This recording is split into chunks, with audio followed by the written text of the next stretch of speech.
boa tarde, minha querida irmã, meu querido irmão, você que tem nos acompanhado aqui nessa série de estudos bíblicos. Nesta semana estamos a estudar a pessoa de Jesus Cristo. Então nós já fizemos aí uma pequena introdução, entramos na humanidade de Cristo, ainda estamos dentro deste tópico, humanidade de Cristo. E hoje nós iremos ver as duas naturezas, de Jesus em uma única pessoa.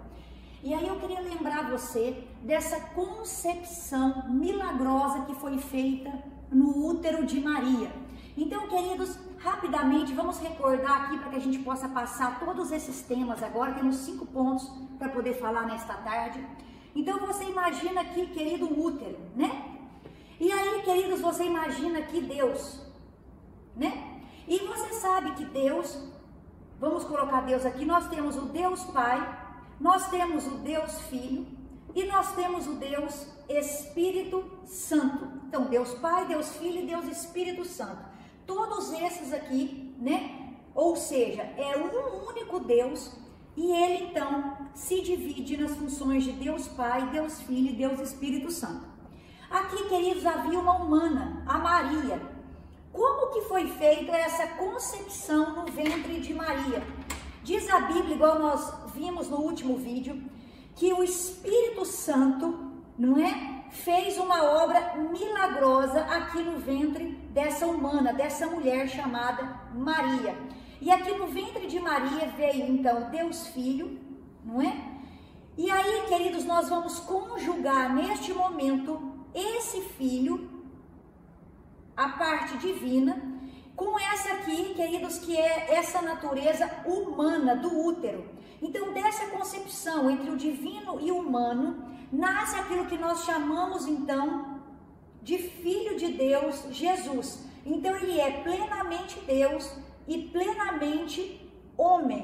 Duas naturezas em uma só natureza. Na concepção, houve uma união da natureza divina com a natureza humana, dando origem a uma só pessoa, Jesus Cristo.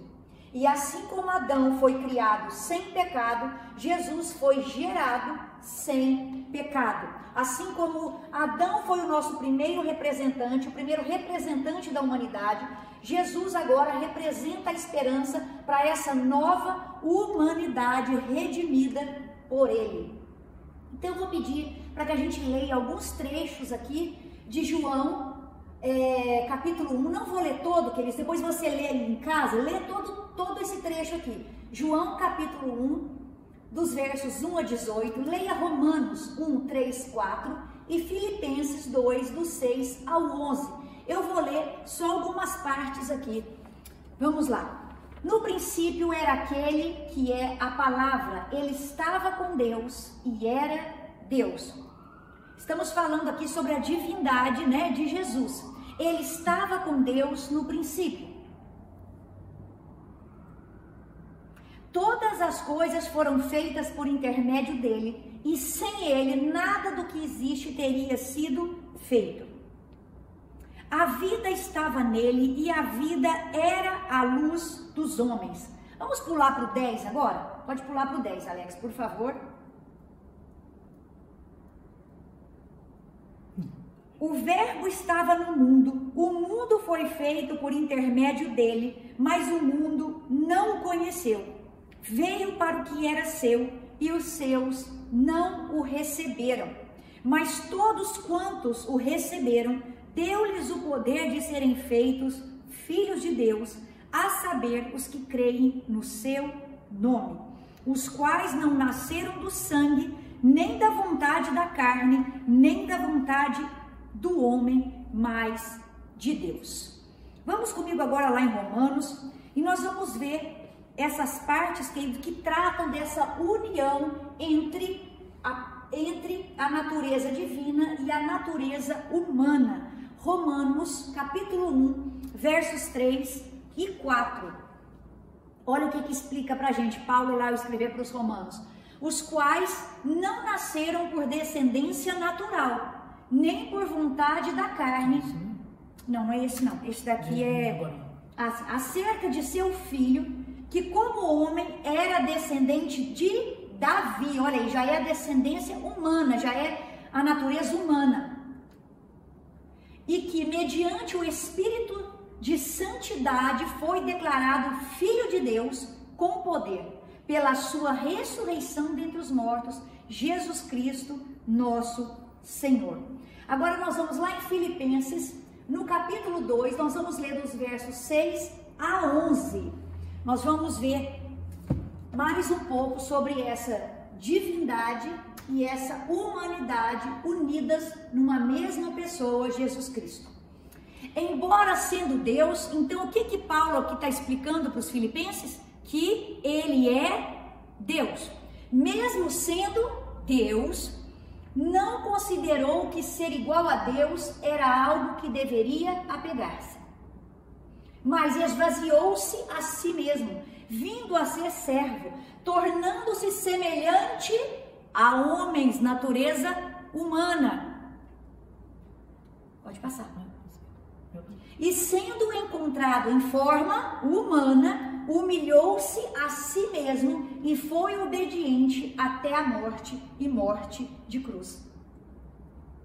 Por isso Deus o exaltou à mais alta posição e lhe deu o nome que está acima de todo nome, para que ao nome de Jesus se dobre todo o joelho no céu e na terra e debaixo da terra. E toda língua confesse que Jesus Cristo é o Senhor, para a glória de Deus Pai. Como nós vimos, temos o Deus Pai, Deus Filho e Deus Espírito Santo, um único Deus que se divide em um Deus triuno, não é?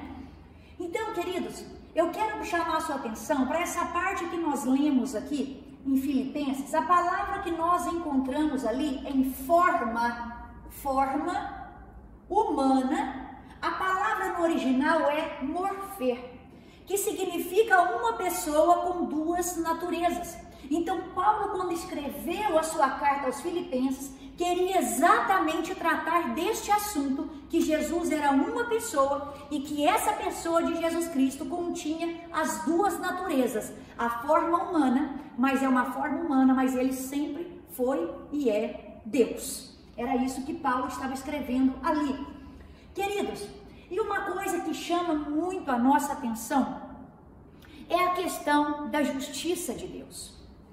Talvez você fique pensando por que de toda essa expiação, né, pastora? O que é expiação? É a obra que Cristo fez, tanto em vida quanto à morte, por cada um de nós. Mas o que levou Deus a essa expiação, a esse plano perfeito que ele realizou, foram dois atributos de Deus: o amor de Deus e a justiça de Deus. E nesse plano aqui, quando ele envia o seu filho, a gente sabe que ele o enviou por amor, está lá em João 3,16, porque Deus amou o mundo de tal maneira. Mas como que se manifestou a justiça de Deus nesse plano perfeito de Deus? Queridos, nós vemos lá em Gênesis que quando Satanás ele veio tentar, ele tentou o ser humano. Ou seja, quem foi derrotado por Adão e por Satanás, quem foi derrotado por Satanás foi Adão e Eva, não foi Deus. Deus, se quisesse, estalava os dedos e destruiria Satanás. Mas ali a luta foi entre o inimigo, né, Satanás, e o ser humano, Adão e Eva. Então quem foi que perdeu? Adão e Eva. Então nesse plano perfeito de Deus, na sua justiça, na sua imensa justiça, aquele que deveria vir para poder derrotar o inimigo também deveria ser um homem. Então, querido, foi assim que Deus, ele deixa claro aos nossos olhos esse atributo seu da justiça. Ele não derrotou Satanás no seu poder, mas veio um homem e ele derrotou Satanás sendo um humano. Querido, olha que interessante, se o homem não tivesse vencido o inimigo como homem, a vitória não teria sido justa. Mas até nessa batalha de Satanás contra o homem, Deus se mostrou justo, porque ele é 100% justo. E a sua justiça se manifesta em todo esse plano perfeito. Se por um veio o pecado, né? E todos nós morremos, porque o salário do pecado é a morte. Por outro homem veio a vida, e por causa da obediência dele, eu e você fomos justificados. Se a morte veio por um homem, agora a vida e a ressurreição vem por outro homem. É 1 a 1, queridos. Deus é completamente justo. E talvez você esteja pensando, mas pastor, mas que plano é esse de Deus? Se Deus sabia que nós pecaríamos, para que tudo isso, queridos? Se ele sabia, por que foi que ele colocou aquela árvore no meio do jardim? Queridos, primeiro, Deus não precisava criar o homem. E nem precisava resgatar o homem, ele é Deus, né? Só que ele quis nos criar. Ele amou o mundo de tal maneira, queridos, ele nos queria ter por perto, né? Mas a questão da justiça dele se manifesta em quê? O plano não foi dele? Foi. O homem não fez o que fez? Fez. Mas o plano, repare comigo, foi dele. Então quem veio e pagou o preço? Ele. Se o plano foi dele, a conta também foi paga por meio dele. É isso que nós temos que ter no coração. Não fique se perguntando por que foi que ele criou. Pergunte, ele criou e ele mesmo pagou 1 a 1. É como se eu tivesse uma ideia de fazer um projeto. A ideia foi minha, mas eu paguei por aquele projeto. Eu não prejudiquei ninguém. E Deus, queridos, ele nos deu a chance de ter uma vida eterna. O plano é dele e ele pagou 100% a conta por esse plano. Nos deu ainda a chance de vivermos e termos uma vida eterna. 100% dessa justiça. Deus é justo. E aí eu queria mostrar para vocês alguns versos que mostram que a natureza humana, ela coexiste junto com a natureza divina. Nós já vimos aqui, né? Coloca para mim só João 1,14, fazendo favor. Olha como é que isso coexiste, queridos. Vamos ver João 1,14. Aquele que é a palavra tornou-se carne e viveu entre nós. Vimos a sua glória, glória como do unigênito do Pai, cheio de graça e verdade, divindade e humanidade numa só pessoa. Coloca para mim, fazendo favor, Romanos 1, 2, 5. Nós já lemos ali em cima o 3 e o 4. Vamos ler só agora o 2 ali. E você vai ver em Romanos a divindade e a humanidade numa só pessoa. O qual foi prometido por ele de antemão. Lembra lá em Gênesis 3,15, quando ele promete? Por meio dos seus profetas nas escrituras sagradas. Mais de 300 profecias no Antigo Testamento, elas vão se cumprir com a vinda de Jesus. Acerca do seu filho, que como homem era descendente de Davi, 2 naturezas, humana e divina. Nós vimos aqui em Filipenses também, não vou pedir para o Alex repetir, porque nós vemos aqui, né? Aquele que é Deus e depois assumiu uma forma humana. E Alex, põe para mim, fazendo favor, 1 Timóteo 3,16. E nós vamos ver aqui também como que essa parte mostra pra gente, queridos, essa questão da humanidade e divindade de Jesus. E daqui a pouco eu vou explicar para você a questão do lado humano e do lado divino. Vamos lá. Olha o que diz Timóteo. Paulo escrevendo a Timóteo. Não há dúvida de que é grande o ministério da piedade. Deus foi manifestado em corpo, ou a divindade se encarnando e se manifestando em forma humana, justificado no Espírito, visto pelos anjos, pregado entre as nações, crido no mundo, recebido na glória. Aleluia, queridos. Então nós vemos aqui essa questão dos dois lados. Se pelo lado humano, escreve-se pelo lado humano, Jesus, queridos, tinha um corpo humano. Se pelo lado humano ele sentia fome, ele sentia sede, ele chorava. Se pelo lado humano ele foi batizado como eu e você, essa aqui é a natureza humana. Pelo lado divino, o que será que aconteceu no lado divino? Pelo lado divino, esse Jesus ressuscitou pessoas, ele próprio ressuscitou. Pelo lado divino, esse Jesus fez muitos milagres. E pelo lado divino, ele, queridos, ele reina e reina soberano, porque ele foi recebido na glória e à direita de Deus Pai está. Então são duas naturezas indivisíveis que coexistem dentro de uma só pessoa. E uma coisa que eu e você precisamos entender é que por mais que nós tenhamos uma natureza humana e uma natureza divina, elas são indivisíveis e coexistem dentro de uma mesma pessoa. Porém, queridos, esse lado humano aqui de Jesus não enfraquece o seu poder divino, ele não enfraquece a sua natureza divina. E por um outro lado também, a sua natureza divina, ela não faz com que a natureza humana seja essencialmente perfeita. Espero que você tenha entendido, porque agora nós vamos entrar mesmo, queridos, nos tópicos. Nós vamos ver como que as fraquezas e as limitações humanas se manifestam nessa humanidade de Cristo. Então vamos ver primeiro como que aconteceu? Alex, coloca para mim, por favor, alguns exemplos. Eu queria Lucas 2:7. Lucas 2:7.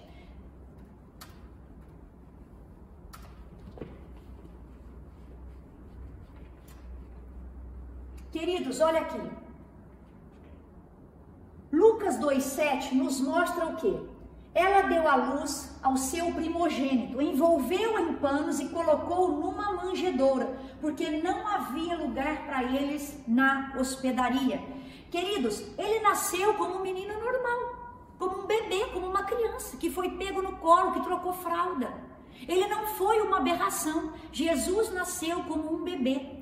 Diz ainda Lucas, em outras partes, que ele crescia em estatura e sabedoria. Ele não apenas nasceu como um bebê, como um ser humano normal, mas ele, queridos, foi se desenvolvendo como uma criança normal. Vamos ver outra característica e limitação humana desse Jesus? Coloca para mim, por favor, João 4:6. João 4:6. Deixa eu escrever para os irmãos aqui no quadro. Então nós falamos Lucas 2:7, também falamos de 2:14. Agora nós vamos ver João 4:6. Havia ali um poço de Jacó. Jesus, cansado da viagem, sentou-se à beira do poço. Queridos, Jesus o quê? Cansado. Esse corpo humano onde Jesus encarnou, o que é encarnação? É a união das duas naturezas, divina e humana. Quando ele se encarnou neste corpo humano, ele cansou. Como um humano cansa. Vamos ver outra referência? Coloca para mim, por favor, Mateus 4:2. Mateus 4:2. Então, Mateus 4:2. Depois de jejuar 40 dias e 40 noites, Jesus o quê? Teve fome. Queridos, esse corpo humano, essa humanidade dele, se reflete nessas características, nesses exemplos. Ele cansou, ele teve fome. Você tem fome? Jesus teve fome. Vamos ver aquela parte da cruz, onde diz que Jesus ficou com sede? Coloca para mim, Alex, por favor, João 19:28. João 19:28.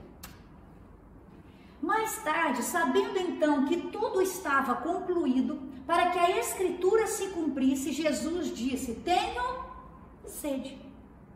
Nós vimos que ele se cansou, nós vimos que ele teve fome, nós vimos que ele teve sede. Queridos, e nós vimos que como um ser humano normal, ele nasceu bebê e foi crescendo em sabedoria e estatura, dia a dia, como qualquer ser humano. Agora eu te pergunto, será que essa natureza humana de Jesus teve emoções? Vamos ver se Jesus se emocionou? Coloca para mim, Alex, por favor, João 12:27. João 12:27. Agora meu coração está perturbado, ou em algumas traduções está profundamente angustiado. E o que direi? Pai, salva-me desta hora. Não, eu vim exatamente para isto, para esta hora. Então, Jesus se angustiou? Sim, queridos. Ele tinha emoções. Vamos ver mais um? João 13:21. João 13, 21.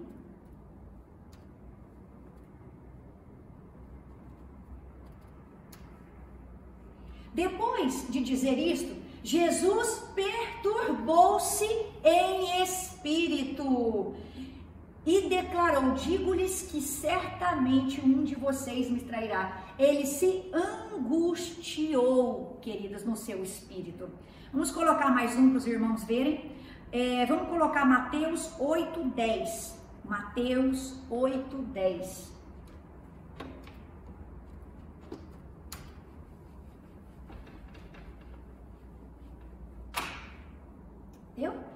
Mateus 8:10. Ao ouvir isso, Jesus admirou-se e disse aos que o seguiam: digo-lhes a verdade, não encontrei em Israel. Não é essa, queridos. É aquela parte onde Jesus ele chega na casa de Lázaro e Lázaro já estava morto. E ali naquela passagem diz que Jesus chorou. Então será que Jesus teve emoções? Teve. Jesus se angustiou, Jesus se perturbou no seu espírito, Jesus chorou. Né? Você pode conferir na sua Bíblia, nessa parte onde, ao ouvir que Lázaro havia morrido, Jesus chorou. Vou pedir para o Alex colocar mais uma. Coloca para mim, por favor, Mateus 26, 38. Mateus 26, 38. Disse-lhes: a minha alma está como? Minha alma está profundamente triste. Então, queridos, nós vimos nessa aula de hoje um pouco das fraquezas e limitações humanas nessa natureza humana de Jesus Cristo. Ele cresceu como um bebê, ele se cansou, ele teve fome, ele teve sede, ele chorou, ele se perturbou em seu espírito, ele se angustiou. Amanhã, queridos, nós continuamos essa aula sobre a humanidade de Cristo. Jesus te abençoe.